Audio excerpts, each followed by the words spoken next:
1914, Pétain a 58 ans et il est tout près de la retraite. Et il est que colonel. Il aura fait une carrière militaire pas tellement brillante, un peu médiocre, puisqu'il ne va pas même terminer général. Mais voilà la guerre, on a besoin tout de suite d'un commandant nouveau, et dès la fin du mois d'août 1914, il est nommé enfin général de brigade.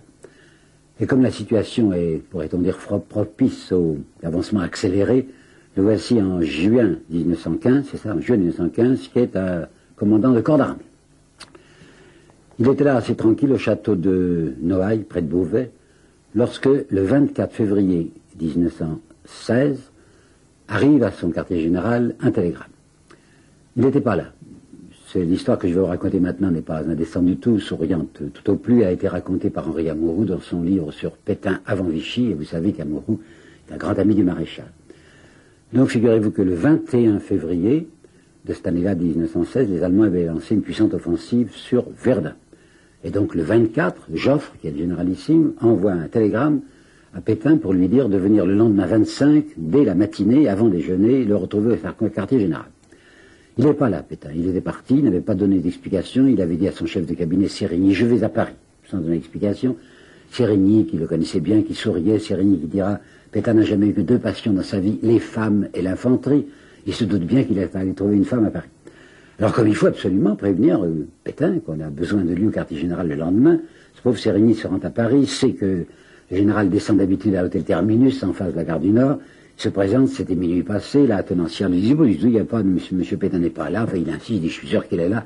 Elle finit par dire le numéro de la chambre, alors il monte, Sérigny s'aperçoit en effet les bottes non pas du maréchal, mais du général à la porte d'une chambre, mais à côté il y avait de charmants petits souliers féminins, alors il décide de ne pas l'ennuyer tout de suite, il va attendre 3 heures du matin, et à 3 heures du matin il frappe à cette chambre, Pétain arrive et on lui dit, il faut que vous partiez tout de suite, avec le plus rapidement possible. Alors il dira, mettons jusqu'à 7 heures du matin, à 7 heures il s'en va, et il se trouvera avant midi, là où il devait se trouver. C'est là que Joffre lui apprend qu'il le nomme au commandement des troupes de Verdun. Il prend son commandement le 3 mars 1916, et le 19 avril 1916, il y a encore un avancement. Le voilà qui est nommé maintenant au groupe d'armées du centre, c'est décidément sa carrière s'améliore sans arrêt, et en 1917, il y aura ces responsabilités très lourdes qui sont les siennes de tenter d'apaiser les mutineries. Vous vous rappelez bien qu'après l'épouvantable offensive de Champagne, on avait perdu 35 000 hommes, je crois, en 48 heures, pour bénéfice de quelques kilomètres, à peine 2 kilomètres d'avance, il y avait eu de grosses agitations. Il y avait des soldats qui ne voulaient plus remonter en ligne, perpétuellement c'était les mêmes soldats, les mêmes régiments qu'on envoyait se faire tuer, enfin des drames, quoi. Eh bien, Pétain, qui est le responsable de l'opération, est très bien, je dois dire très bien, très humain. Il va comprendre que ce n'est pas possible d'envoyer perpétuellement les mêmes régiments. Il va établir un roulement. Il va décider également que les permissions seront augmentées quant à leur rythme. Maintenant, tous les 3 mois, les soldats auront le droit de la permission. Ces permissions seront allongées. Elles étaient jusqu'alors de 7 jours. Il sera jusqu'à 10 jours. Et en plus, comme il connaît les hommes, il pense qu'une pluie de décoration n'est pas inutile.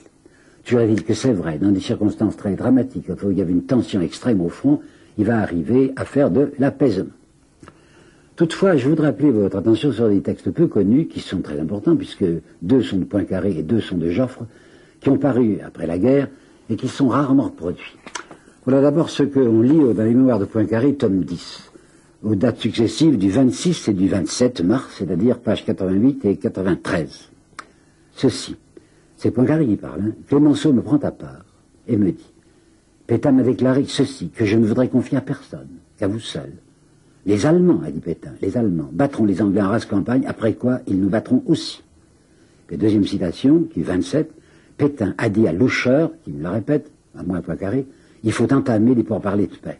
Et Poincaré continue, c'est la même attitude que lorsqu'il voulait, en 1916, abandonner Verdun. Tiens, voilà ce qui va s'éclairer par les mémoires de Joffre. Mémoires de Joffre, tome 2, page 216. Vers le début d'avril 1916, je cherchais les moyens d'éloigner Pétain du champ de bataille de Verdun. Et au tome 2, sur des mémoires de Joffre, page 269, si l'histoire me reconnaît le droit de juger les généraux qui opéraient sous mes ordres, je tiens à affirmer que le vrai sauveur de Verdun fut Nivelle.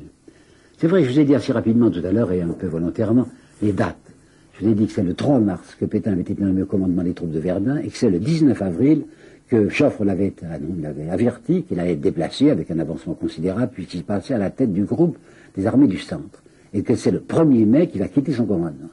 Alors faites le calcul, hein, il est là au commandement de Verdun depuis le 3 mars jusqu'au 30 avril, pas plus. Or on n'ignore pas que la bataille de Verdun, elle a duré 10 mois. Et Pétain, ben, il a commandé 2 mois à Pétain. Par conséquent, je le tiens à le dire, et pas dans une intention de dénigrement, mais pour mettre les choses au point, qu'il est un peu excessif de le présenter comme le vainqueur de Verdun, puisqu'il n'a commandé là que 2 mois, et que la guerre a duré là-bas 10 mois. Eh bien, entre la fin de la guerre et 1934, puisqu'il nous intéresse, vous savez que c'est en 1934 qu'il va apparaître dans la politique intérieure française, quels sont les événements importants de la vie de ce monsieur qui est maintenant le maréchal Pétain? Ben, le premier événement important se situe en 1925 puis 26, il s'agit de l'affaire du Maroc. Le Maroc avait été pacifié, conquis par Lyautey, vous savez qu'il s'était établi là une grande réputation, mérité sans doute. Lyautey était un maréchal maintenant, mais voilà qu'il avait à faire face à une rébellion qui était à cheval sur le Maroc français et le Maroc espagnol, le fameux Abdelkrim. Et il n'arrivait pas. Il faut dire qu'il n'obtenait pas les moyens militaires qu'il réclamait, toujours est-il qu'il n'arrivait pas à vaincre cette rébellion. Alors tout à coup, le gouvernement français est Pinlevé, qui est président du Conseil, qui envoie Pétain là-bas, au Maroc, d'abord sous couleur d'inspection, et puis rapidement il va le renvoyer au Maroc en lui disant « c'est vous qui êtes chargé de la pacification ». Colère inimaginable de Lyautey, qui dit « comment on me dépossède, moi qui ai fait le Maroc français ». Et cette violence, cette dureté, cette aversion, cette haine se manifestera au point que dorénavant, Lyautey ne parlera plus jamais de Pétain qu'en l'appelant Monsieur Pétain, et que bien des années plus tard, lorsque Pétain aurait été condamné, puis qu'un groupe s'est formé pour ça, la réhabilitation de sa mémoire, la maréchale Lyautey refusera de faire partie du groupe pour la réhabilitation de la mémoire de Pétain. Qu'est-ce qu'il avait fait là-bas? Et d'abord, pourquoi l'avait-on choisi, lui? Eh bien, on l'avait choisi un peu contre Lyautey, et même très complètement contre Lyautey. Pourquoi donc? Nous sommes en 25, hein, et en 24, il se produit quelque chose qui a été très secret, dont l'opinion n'a pas été avertie, mais que les dirigeants de la politique connaissaient parfaitement. En 1924, je vous l'ai rappelé du reste, il y avait eu une conquête de la gauche qui avait pris le pouvoir avec M. Herriot. Ça s'appelait cartel des gauches. À ce moment-là, il y avait des gens qui avaient pris ça très mal, en particulier un certain nombre de généraux, et en particulier Lyautey. Lyautey était tout prêt à faire un putsch militaire. Il essayait de s'entendre avec des grands chefs pour renverser la République, cette République de gauche qui ne lui convenait pas. Il est allé voir Foch, et le maréchal Foch lui avait dit oui, vous entendez bien, Foch avait dit oui, je suis d'accord pour un putsch militaire renversant la République. Il est allé voir Franchet d'Espéré, autre maréchal qui avait dit oui, puis naturellement il est allé voir Pétain. Or Pétain avait refusé. Et on racontera plus tard, c'est peut-être Lyautey qui l'a dit, je n'en sais rien, la qualité même, enfin les mots de la conversation. Lyautey est chez Pétain et lui demande si une opération militaire se fait pour délivrer la République, la France, de ce gouvernement fâcheux, et que nous ayons des troupes avec nous, et que nous ayons la collaboration des plus grands chefs, que ferez-vous, vous, Pétain? Pétain avait répondu, je suis loyaliste, le gouvernement français s'appelle Herriot, c'est un gouvernement légitime, ben je suivrai le gouvernement Herriot, ce qui avait paru monstrueux. Eh bien on l'avait su en haut lieu, vous pensez bien. Si bien que Pétain paraissait comme l'homme le plus sérieux. Au point qu'un type comme Pierre Cotte, dont vous savez peut-être, on l'appellera crypto-communiste, on dira que c'est un marginal du communisme, il sera ministre de l'aviation sous Ploum et poursuivi de nombreuses haines, en 1935, donc longtemps plus tard, Pierre Cotte, dans un journal progressiste qui s'appelait, je crois, Vue, rendra hommage au maréchal Pétain en disant avec Pétain, nous sommes tranquilles, c'est vraiment un républicain, c'est un loyaliste. Premier point. Alors pour le Maroc, comme il ne veut pas compromettre son prestige dans une opération qui ne serait pas immédiatement rentable, il va demander ce que Lyautey n'avait pas pu obtenir et qu'on va lui donner à bloc, lui, c'est-à-dire des renforts militaires énormes. Il va obtenir une centaine de bataillons, il va obtenir de l'artillerie lourde, de l'aviation même, et qu'est-ce qu'il a en face de lui? Les 30 000 gars d'Abdelkrim qui ont dû fusil et c'est tout. Par conséquent, très rapidement, il viendra à bout de cette rébellion. Ça, c'est l'affaire nationale. Ensuite, il y a une affaire privée, en 1931, voilà le maréchal qui est enfin, nommé à l'Académie française, il le désirait beaucoup. Mais il est nommé à la succession de Foch. Figurez-vous qu'il n'aimait pas Foch du tout, il le détestait. On m'a dit, enfin je n'en suis pas sûr, que les généraux ont l'habitude de s'entre-haïr. Toujours est-il que nous avons 2 documents là-dessus, un qui nous vient de M. Isornier et l'autre qui nous vient du geôlier de Pétain, lorsqu'après la guerre il a été enfermé. Son geôlier s'appelait Joseph Simon, le maréchal le fascinait, et ce Joseph Simon prenait en note tout ce que disait le maréchal. Alors prenons d'abord Isorni. Isorni nous dit très gentiment, mais en atténuant les termes, enfin on peut comprendre tout de même, lorsque Pétain parlait de Foch, il employait pour dire le mot imbécile un mot plus court mais imprononçable. Et quant à Joseph Simon, il a entendu le maréchal lui dire expressément ceci: si quelqu'un a gagné la guerre de 14-18, c'est bien moi et pas Foch. Alors cette succession de Foch à l'Académie française le blesse un peu, mais enfin il est académicien, c'est tout ce qu'il faut. Alors nous arrivons à ce qui nous intéresse le plus, c'est 1934, c'est l'arrivée de Pétain dans la politique française. Dès qu'il est nommé ministre de la guerre, ce qui est d'ailleurs assez surprenant, parce qu'au fond, Pétain n'est pas grand homme militaire. Alors pourquoi dans une affaire qui est une affaire de politique intérieure, une affaire de politique intérieure, il faut sauver la République, enfin, il faut s'arranger pour que les ligues ne soient plus aussi offensives.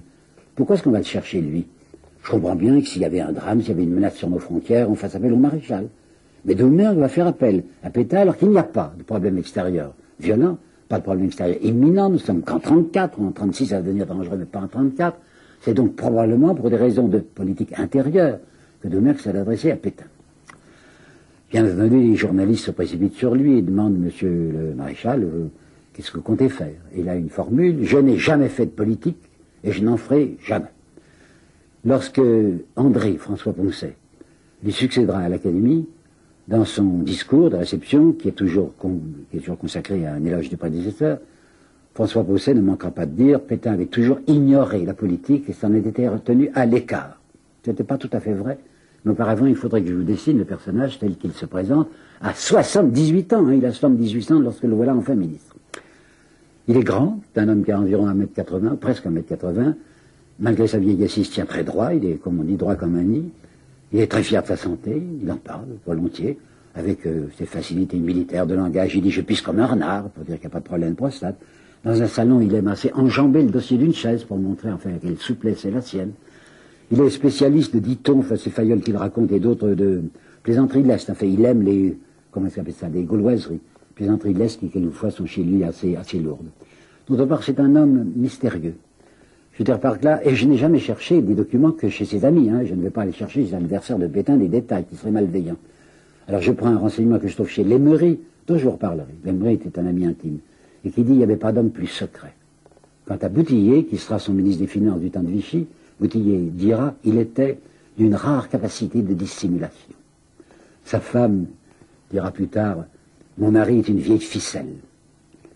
Je voudrais simplement appeler votre attention sur un fait, sur un comportement de Pétain. J'ai bien regardé son... Je ne l'ai jamais vu personnellement, sinon de loin une fois à Vichy. Mais je regarde ces images, ces photos, et je m'aperçois qu'il a une belle moustache blanche, il a un beau visage souvent marmorien, mais il n'a pas de regard, figurez-vous. C'est un homme sans regard inexpressif, comme s'il s'interdisait de laisser passer quoi que ce soit à travers son regard. Bien alors cet homme qui ne fait pas de politique, le voilà qui est au ministère, et qu'est-ce qu'il va faire tout de même pratiquement?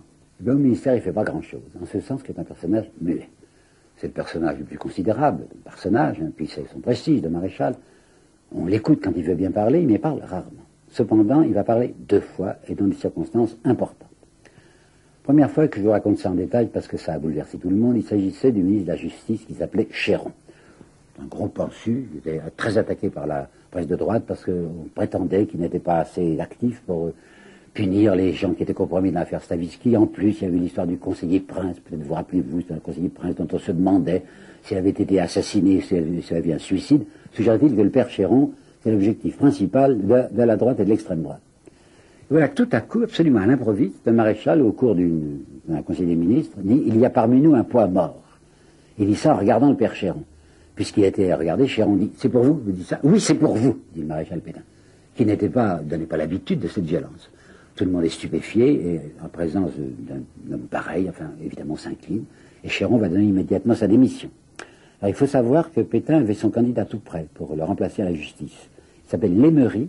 Lemery, c'est un sénateur de Martinique, c'est un homme tout à fait d'extrême droite, et qui, juste avant, le 6 février, avait publié, je ne sais pas où, un article dont le journal des Assomptionnistes, qui s'appelle La Croix, avait fait une déclaration admirable en disant c'est un prodigieux réquisitoire. Réquisitoire contre quoi? Contre la République maçonnique, la République tout court. Alors vous voyez, c'est un ennemi de la République, c'est un personnage d'extrême droite qui s'appelle Lemery et que Pétain fait placer à la justice. Mais ça, c'est moins important que ce que je viens vous dire maintenant, c'est la deuxième intervention de Pétain, il s'agit du remplacement du ministre des Affaires étrangères. Le ministre des Affaires étrangères de Doumer, il s'appelait Barthou.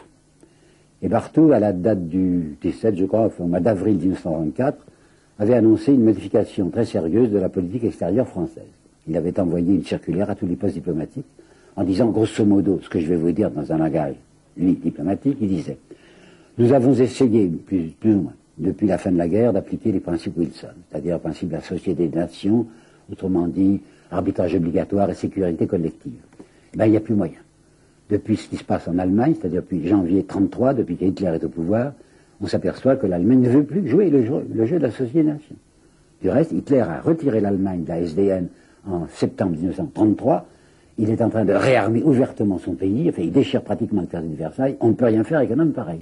Il faut revenir à la vieille politique, la politique des pactes bilatéraux. Ça voulait dire quoi? Ben, avant 1914, depuis l'entente cordiale, qui est 1903, jusqu'en 1914, la politique extérieure de la France avait été la suivante. Il y avait déjà une Allemagne considérée comme menaçante avec Guillaume II, moins menaçante que celle de Hitler, c'est pas entendu, mais enfin menaçante. On a décidé pour essayer de la contenir, de la dissuader, quoi, de la prendre dans une pince. D'un côté, il y avait un puissant et étroitement lié bloc franco-anglais, et de l'autre côté, c'est-à-dire à l'Est, il y avait la Russie tsariste. Si bien qu'il y avait pratiquement un encerclement de l'Allemagne, et qu'on estimait que cet encerclement serait suffisant pour retenir Guillaume II. Ça ne leur tiendra pas, du reste, il y a la responsabilité de la guerre, c'est un problème très complexe. Enfin, le père Barthou dit qu'il faut essayer de revenir à l'égard de ce dangereux Hitler, à la politique de dissuasion que nous avions tenté de faire précédemment. Politique de dissuasion, oui, mais seulement il y a un drame, c'est que du côté de la Russie, c'est plus la Russie tsariste aussi confortable, si tranquille, c'est une Russie épouvantable, c'est la Russie communiste. Je le connaissais, le père Barthou, parce que je suis un peu collectionneur d'autographes, lui aussi, on échangeait des collections, il me recevait chez lui. Il m'avait dit une fois, vous savez, pour la sécurité de la France, je suis prêt à mettre ma main dans celle du diable, et il voulait dire évidemment dans la main de Staline. Pourquoi faisait-il ça? Parce qu'il avait lu Mein Kampf, et il pensait que Staline l'avait lu aussi, et que dans 1924, Mein Kampf de Hitler avait exprimé ceci, à l'égard de la France, je lui reprendrai la Lorraine, et même au-delà. Il avait l'intention de prendre une partie de la Champagne. Et l'intention à l'égard de la Russie, disait Hitler, il y a une partie du territoire dit russe qui appartient à notre Lebensraum, ça veut dire l'espace vital, en particulier Biélorussie, Ukraine, etc. La Russie était donc avertie par Hitler qu'Hitler avait l'intention de lui prendre de nombreux territoires. Si bien que la Russie était, comme nous, menacée.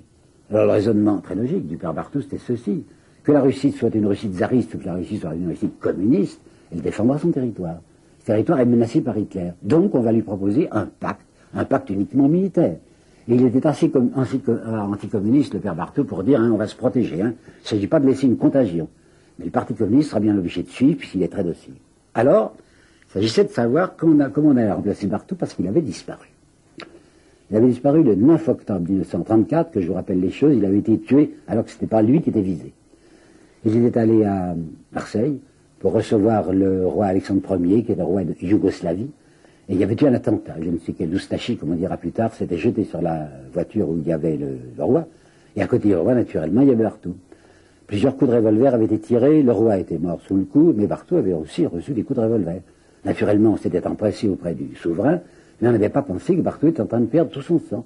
Si bien quand on avait pensé à lui et qu'on l'avait enfin emmené à l'hôpital, c'est trop tard, il allait mourir. 9 octobre 1934, disparition de Barthou. Le problème grave, se pose de savoir qui on va mettre aux affaires étrangères. Alors là, il faut que vous sachiez la vérité. C'est encore une fois où Pétain va apparaître, lui le silencieux, muet d'habitude, marmorien, mais ses paroles sont recueillies comme des mots d'oracle.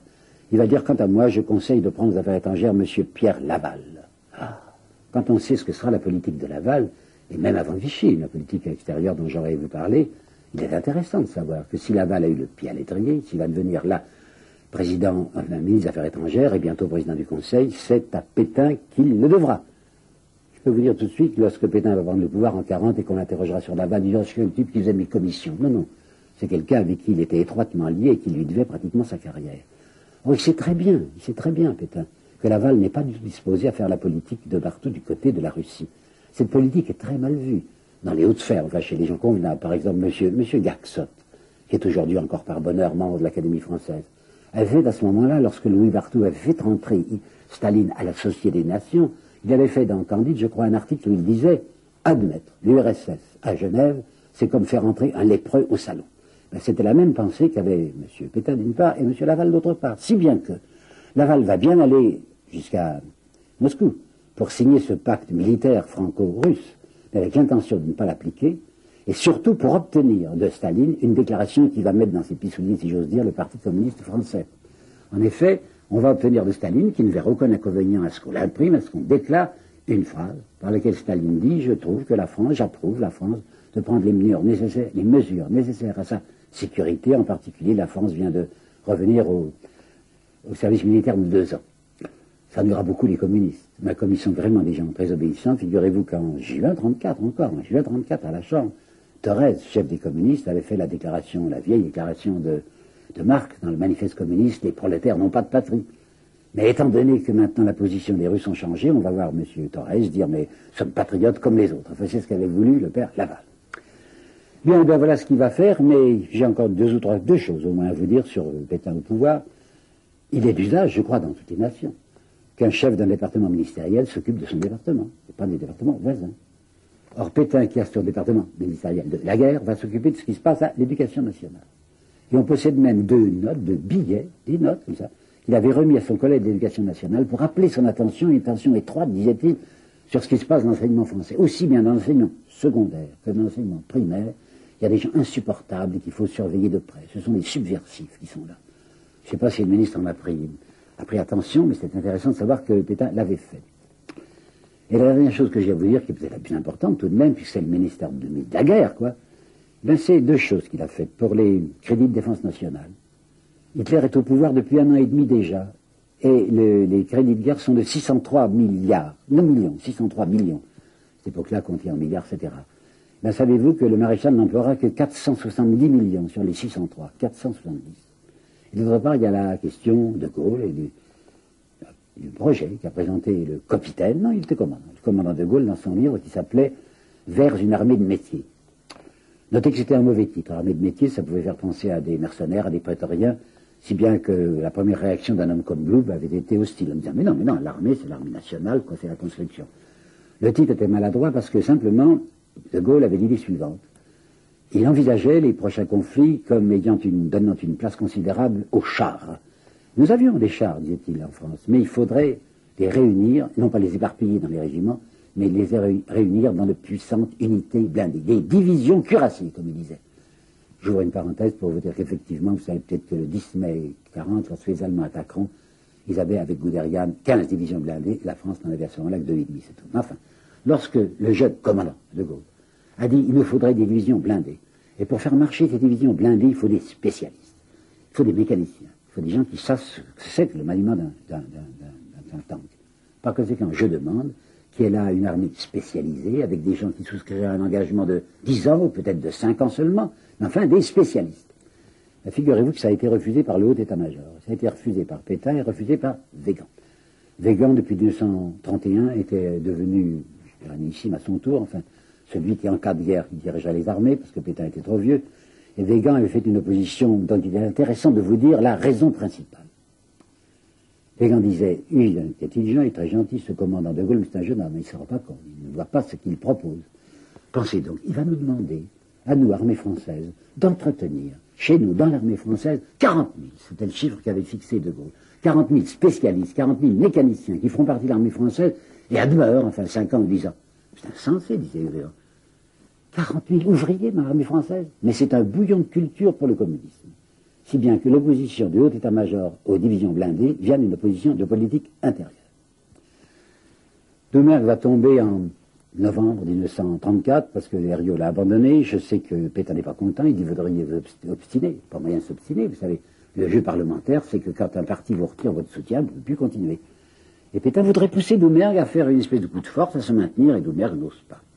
Mais peu de temps après, voilà qu'un socialiste, oui, qui s'appelait Buisson, a l'idée de lancer un nouveau cabinet, soi-disant socialiste, pour lequel il a demandé la collaboration du maréchal, et le maréchal a accepté. On ne sait pas assez, mais il faut savoir que Buisson avait annoncé que dès qu'il aurait constitué son ministère, il mettrait la Chambre en congé illimité. Il ne dirait pas illimité, mais ça veut dire qu'il la fermerait pratiquement en disant « telle est la situation que le parlementarisme aujourd'hui s'est dépassé ». De quoi se frotter les mains pour le maréchal, il a dit oui tout de suite, mais malheureusement ce minable cabinet s'est présenté à la tribune et a été renversé le jour même de sa présentation. Si bien que la deuxième fois, c'est la deuxième fois, que Pétain essaye d'être ministre, la première fois ça a bien réussi, la deuxième fois ça n'a pas réussi. Et j'ai encore une chose à vous dire, c'est ce qui s'était passé le 3 décembre 1934 au fameux dîner annuel ou banquet annuel, je ne sais pas, de la Revue des Deux Mondes. Nous devons ce détail à Izorni dans son livre très considérable et très important et très loyal aussi sur le maréchal. Sans Izorni, je n'aurais pas su ce qui s'est passé le 3 décembre. Tous les ans à Paris, c'était vraiment un phénomène parisien que ce banquet de la Revue du Monde. Tout Paris y était, vous savez, tout ce qui comptait, le cardinal Baudrillard, le préfet de police Chiappe et M. Weygand, bien entendu. Et ce jour-là, 3 décembre 1934, l'invité d'honneur, c'était le maréchal Pétain. Alors Risoni nous dit, le maréchal Pétain est arrivé non pas en costume de maréchal, il aurait pu choisir, non, en costume, je cite, c'est désormais, en costume de chef d'État. Il était là en habit, enfin un habit de soirée, et il avait son plastron blanc qui était traversé du cordon rouge de la Légion d'honneur, il avait là un chef d'État. Et il a prononcé un discours politique, ce n'est pas moi qui le dis, c'est Risoni, un discours politique. Et je vais le résumer, il tient en quelques lignes, vous auriez pu le lire dans la revue des Deux Mondes, qu'il a publié 15 décembre, je crois, entièrement sur l'éducation nationale.